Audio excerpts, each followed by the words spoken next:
आज आम पोटल कषा करवा आपण मैंने पोटल तो बहुत बार कषा खाई थरे यही प्रणाली रे करंतु देखिए ता टेस्ट आपण भूली पारे नहीं से मुझे पोटल को एमती चारि भाग कर काटिकी धोईकी रखी एबे मु सेथरे दे दो अल्प टिके लुण तापर हलदी देकरी आको आमे भल करी गोळेइदबा गोळेले कोन हबो ना पोटल रे टिके नरम हबो 15 मिनिट खंडे ताको रखिबा एपटे मसला करबा सेथि में रसुण दे दोउची अदा दालचीनी खंडे तापर दे दोउची मु दीटा गुजराती देकरी एबे दे दोउची दीटा सुखिला लंका तापर दे दोउची मु एबे टमाटर दीटा दे सारिकी एबे मरीच दे देबा सेथरे तापर दे दोउची गोटा जीरा ए सब देकरी आको आमे 5 मिनिट खंडे एमती आको सिझेइबा देखो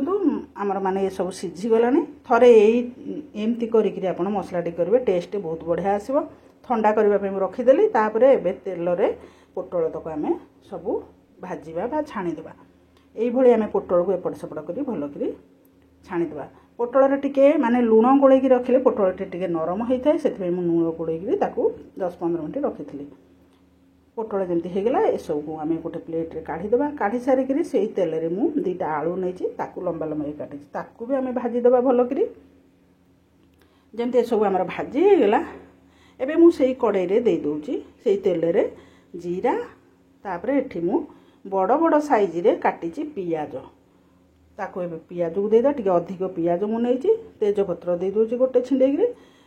पियाज को आमे बेसी भाजीबा नै टिके जदी कंचालिया थबो पियाज आमे एमती भाजिया देखो पियाज हमर हेई आसलानी एबे मु सेथि गैस स्लो कर दोउची करिकरी एबे हल्दी पाउडर दे दोउची आउ लंका पाउडर दे दबा देगिरी आको आमे टिके तेल माने पियाज संगे मिसई दबा मिसई सारिकरी जमती टिके भाजी हे गेला एबे आमे जो मसला बाटी रखिचे ताको दे दबा देगिरी आको आमे भलो करी कसिबा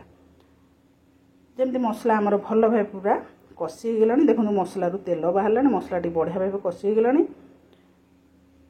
बंधुगण आपण माने थरे एई प्रणाली रे पोटल कषा टी करिवे देखिबे स्वाद माने एते बढ़िया लागिवो ये पूरा रुटी संगे बहुत बढ़िया लागिवो तो आपण माने आको घरे थरे निश्चय तैयारी करंतु तापर एबे मु सेई मसला ताटिया धोइकरी पानी दे देली पानी दे सरी आको आमे भलो करी गोळेई देबा गोळेई सारी आको आमे फुटिबा पई देबा जंदी फुटिला एबे आमे पोटल आलू गाधरे दे देबा दे सारी करी एबे आमे लूण पकेबा आगुरु आमे पोटल रे लूण पकेते सेही हिसाब रे लूण दे देबा देकरी आको आमे गोळेई देबा गोळेई करी आको एबे आमे थाली घोड़ेई देबा घोड़ेई करी आको मीडियम फ्लेम रे आको आमे सिझिबा पई दबा तापर देखंतु किछि समय पर मु आपन को देखौची पोटल हमरो माने अधा हेई आसलानी तापर एबे मु सेथिरे देखो पोटल टी हमर टिके अधा हेई आसलानी एबे मु सेथिरे दे दोची छोटो चामच रे गोटे चामच गरम मसला देगिरी आको आमे गोळेई देबा गोळेई करी आउ किछि समय आमे आको सिझिबा पई दबा